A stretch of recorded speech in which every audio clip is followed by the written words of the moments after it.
This is Gemara in Kesubos, Daf Mem Beis, as we begin a new parak, and as always, we begin with the same bracha, that Amir Hashem, that everyone with the same vigor and excitement as we begin a new and fresh parak, should continue and carry us through the entire parak, and ultimately the Masechta, the Seder, and Shas. So we begin over here, Mem Gimel and Beis, continuing a very similar theme to that which we were talking about at the last parak, Naira Shenispatata, a girl that was seduced, Basha, Upagama, Ukanasa, Shalavia. So there's three payments. There's the Kanas, which was the main subject of the previous parak, the Chamishim Shekel Kesef. Then there's the Pagam, the depreciation. There's the Basha. There is the humiliation. All of that payment goes Shalavia. Vahatzar, and the pain Bitfusa, in the act of grabbing, which we have to see what that means, because we just said it's seduction. What's the act of pain and the grabbing? Okay, that as well goes to the father. Let's say they started the court case before the father is nifter. Harein shalav, it goes to the father. Mesav, if the father is then subsequently nifter, harein shalachin, just like all other parts of the Yerusha, the inheritance, where do they go? They go to the children. Over here, it goes to the children, the achin, the brother of this girl. Lo speak alamid bedin, but let's say they didn't manage to begin the court case ad shemisav, before the father was nifter, then arein shalatzma, then it goes directly to herself, because then when the court case began, there was no father. V'nosan lavia naira, you have to get to the father of the naira. If there's no naira, then what? It goes directly to her. And now we have a second case which is very similar. If they started a court case before she became a boigeres, harein shalav, again, she's a naira, she was seduced, the kanas goes to father. Meisav, if the father dies, harein shalachin, then it goes to the brothers. Lo yispeak alamu din ad shavaga, the exact same din. If they did not manage to have a court case before she became a boigeres, then harein shalatza goes to herself. And the Mishnah continues that Rav Shimon Aimerim lo yispeak likvois ad shemeisav. Rav Shimon argues the first part of the Mishnah nothing to do with the collection of the money. It had to do with the hamada bedin, had to do with starting the court case, as the Mishnah clearly differentiated between the court case started before the father was nifter, before she became boigeres. Says Rav Shimon, no, im lo yispeak likvois, if they didn't actually collect the money ad shemeisav and the father is nifter, then arein shalatza, then it goes to herself. As we turn over to Mem Beis and Aleph, concluding the Mishnah, her earnings, she makes money, and if she finds a lost object, even if she does not collect it, it goes to the brother. And Rashi points out what we refer to over here, earnings that she made in her father's lifetime, even if she didn't get a chance to pick them up, then when the father is nifter, it goes to the brothers. And the Gemara, of course, will discuss the end of this Mishnah exactly what it's referring to. But now we begin with the obvious question that I'm sure is bothering many. We just had a whole parak with these halachos of Einis and Pitoy, the Baishas and the Begam and the Kanas going to the father, etc. So ask the Gemara, my Kamashmalan, what is the Chiddush of the Mishnah? Tanina, we already learned in the Mishnah, one who is seduced pays the Kanas, the Baishas and the Begam. When one is raped, one is forced to have relations, Arba, there's a fourth payment of Tsar. Hamifat, and like we just explained.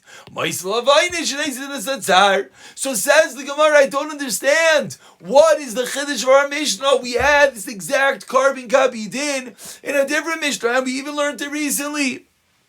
Says the Gemara, if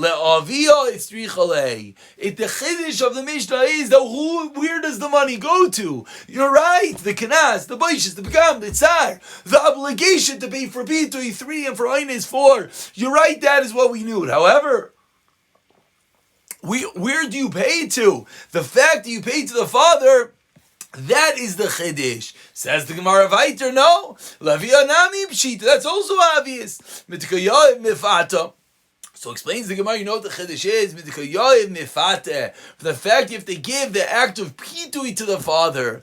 Because if it went to herself, Amai Yoiv Mefata, Why do you have to give it? Mefata medaita avad. She did it to herself. Excuse me, it's all part of the question. Let's read it again. Excuse me. That's also obvious. Why? But from the fact you're paying for pitui for seduction, so obviously it goes to the father. Why is it obvious? Because if it was going to herself. Why would she collect money? She agreed, it was consensual. She goes, she agrees, she does the act, and then she collects money. That makes no sense. It goes to the father. So Pashe, why did the Mishnah have to teach us this thing? Explains the Gemara, you know what the Chiddush is? Amda bedin itzrichle. The second half of the Mishnah, when the Mishnah discussed the Machlekes Tanakama and Rav Shimon, as the Gemara says, look to Rav Shimon Rabbana, that is the Chiddush. The Chiddush is particularly the novelty that if there was a Hamad bedin, if they started the court case, says the Tanakama, says Rav Shimon, if they actually collect it, that is when it goes to the father or not. That is the Chiddush of the Mishnah. And the Gemara continues, Tanan also, we learned to the Mishnah. Anaslo petita esviti, if someone says, you violated my daughter, or you seduced my daughter, someone claims against someone else. V'oimer, what does the man say? Loi. No, loy anastiv, loy petisi, I didn't violate, I didn't seduce her. And then what does he respond? Mishbrachi, swear to me. I claim you did something terrible with my daughter. You're saying, no, fine, swear to me. V'amar omein. And he says Amen, he says yes, and the Amen has the power of a Shvuah. It's as if he actually said a Shvuah. He swore to the act, and then Va'achar Chayda, and then he admits. So this is tantamount to a case, he said a proper Shvuah. He swore that he did nothing wrong. Then he admits that indeed he, yes, did something wrong. What's the halacha? Chayiv. The halacha is that you are obligated to pay, and you also have to pay the additional chaimish, additional fifth, and you have to bring the carbon asham, which are the payment for a case in which one swears falsely and then admits subsequently. Rav Shimon Paiter says, Rav Shimon, no, you don't have to pay. Why not? This whole case is one big fine, and you don't pay a fine via your own admission, and since he admitted his own case over here, therefore he's going to be a pater. Amrullah, the Chum said to Rav Shimon, it's true one does not pay kanas by his own admission. Like we learned to the Mishnah, there's at least 3 payments over here. There's boishes, begam, and kanas. So it's true. Kanas might be kanas pater. You admit to kanas, you don't pay. What about the boishes and begam? And therefore, that is the reason why the Chachamim disagree with Rav Shimon. And the Gemara continues with the Shaila.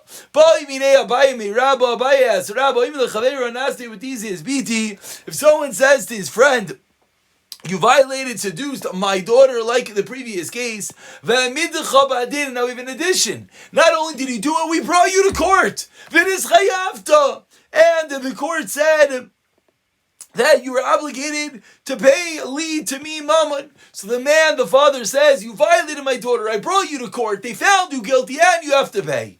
What does he respond? No. One big fat no. He denies everything. I didn't do it. We didn't go to court. I was in chayv. Nothing that you're saying is true. Vinishma. And he swears it. And then subsequently, and then he admits that indeed he lied. The Rav Shimon, so Rav Shimon a moment ago taught us that he holds it's a case of kanas, might be kanas pater. Says the Gemara, what about in this case? In this case in which we have an actual court case on the table. Ask the Gemara explains, do we say because they actually went to court, therefore it's considered mammon and you're chayiv a carbon shvuah? Or no, even though they had a court case at the end of the day, it's a regular oinus and pitui violation or seduction, which is a case of kinas. So what does Rav Shimon hold in this case? Amar lei, Rav Shimon responds, in this case, in the previous case I said no, it was a kinas, but in this case I admit it is mammon and therefore you have to pay. Eisvei, Rav Shimon Eisvei, Abaye asks, Rabba, Rav Shimon Aimer says Rav Shimon Yachal Aimer Lechavir Nasi B'Tisi is Biti V'Amrlo Nasi Lo B'Tisi. And then similarly, Hey Misharcha, you killed my Sharas. Hey Misharcha es Avdi, your shore killed my Eved. V'Oimer Lo Emis. Oishamr Lo Avdi about the Shini. V'Simas De Zainai. Or he says that or the slave said, the slave says to him, you knocked out my tooth, you blinded my eye, which are the ways that a slave would go free. No, I didn't blind you, I didn't knock out your tooth. Vinishva, and he swears, and then again, cold feet, in Mitzvah Hashem. Yachle Echayev, you would think he's obligated. In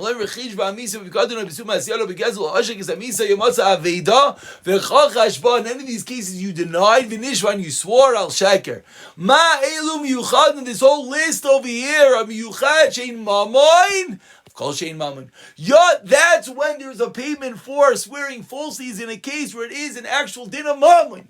To elu shein kenas, these cases are kenas. So says the Gemara.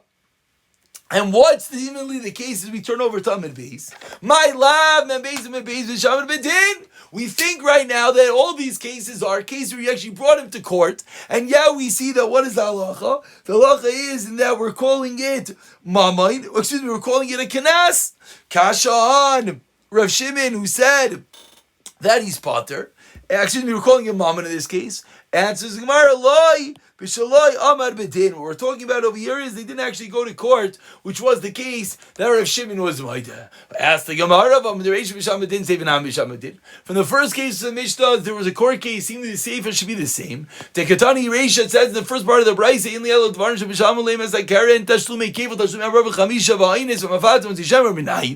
first part of the Mishnah says that's only about the Karen. The principal payment, but how do you know if you have to pay double, 3 times, 4 times? Motzi Shamra, all these different payments, how do you know? Talmud Loimar, there's the Pasuk Mala, Mal, Riba, and that comes to include all these other cases. Says the Gemara, Hechidami, what's the case? If there was no court case, how could you ever pay kefel? Only time you pay double is after Bezin convicts you. So says the Gemara, like we said on the top line, my love Bisham Bedin, it's meduyak within the Bryce itself, that it must be a case of Hamad Bedin. Amarle, he responds, no. You know what I could answer you? Reisha b'shamad b'din, v'seiva b'shalayamad b'din. Which of course we never like to do within one brisa, to split up the case. But you know why we could do that? The kula Rav Shimoni. The entire brisa is going with the opinion of Rav Shimon. However, I don't want to say that, because that's not geshmak. To say that one part is amad b'din, they went to court, one part they didn't go to court, that's not a good way of learning, so I'm not going to say that.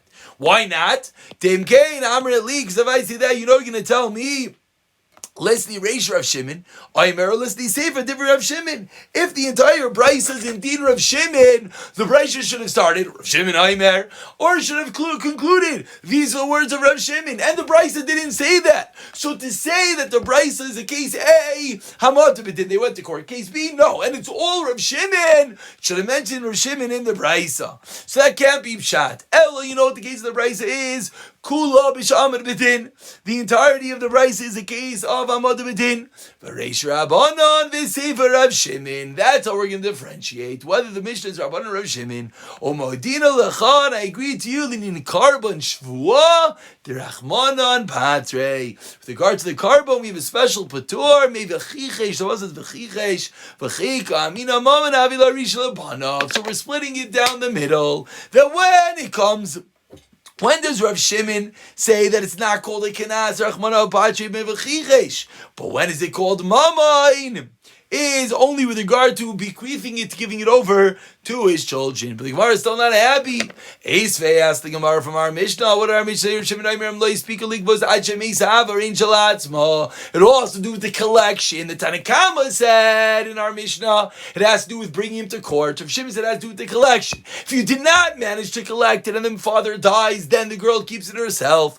They asked the Gemara, 1 second. You just finished telling me, Rav Shimon, that it's all a case of mama and it's not a kenas. Larisha Labanov, Latzmayamai. Why in the world is she getting it? It should go to the brothers. If you're telling me it's mama with regard to Harasha, with regard to Yerusha, with regard to inheriting it to the brothers, then why in the Mishnah are we learning that she gets it according to Rav Shimon to go to the brothers? Explains the Gemara, my Rava.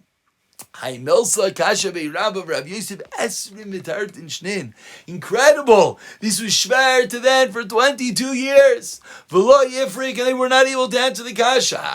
Until one day, Baruch Hashem, to Yosef Rabbi Yosef Bereisha Upirka, Rabbi Yosef was sitting after Rabbi was nifter at the head of the yeshiva, and he answered as follows: Shiny Hasam, the case is different. Amar Krat says in the Torah, Rabbi Nasan Isha Shechiv Yimal Avia Naira Chamishin Kesef. Loi Zizra Torah La'av Elo Mishas Nesina Chidish. Over here specifically uses the word V'nasan. You give it to the father. Only once it's given, that's when the father gets it. And when V'chikama Rabba Mimoinave, when did Rabba say it's Mamain Larish Labana Bishar Kinasais? This case is different. It's not a regular kinas because the Torah said V'nasan only when it's actually given, but other kinasais not. Says the Gemara, beautiful differentiation between the two cases, but says the Gemara, one second, it said in the Brisa that if the ox kills an Eved,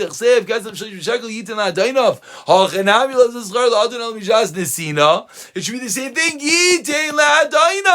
should only go at the time of giving. Answers the Gemara, no, split a hair. Yitin l'chod v'nosan l'chod. By us it's v'nosan. And he should give. So v'nosan is only the actual act of giving. But it says yitin, that could even be beforehand. Ask the Gemara, v'haiti yachi tamlemer v'chichesh tamlemer v'nosan mi ba'ilei. Should have said the raya is from v'nosan. Amar Rava kitcha v'chichesh going to amda bedin ubagra. The other case in the Mishnah, they went to court and then she comes to Megaris umeisa da'asam ki yaris avia minadi da kayaris is coming from her. Ask the Gemara, v'haiti yachi yatsa elu shein kenas mamanu. Says the Gemara, but still it says these are excluded because they're kenas. What do you mean? But the whole terrace now is that it's mamain. Or nachma yitzuk yatsa elu sheikaron kenas. That's a bit ikar. They are kenas. We're going to continue asking Rav Shimon, but we'll stop over here until the next year.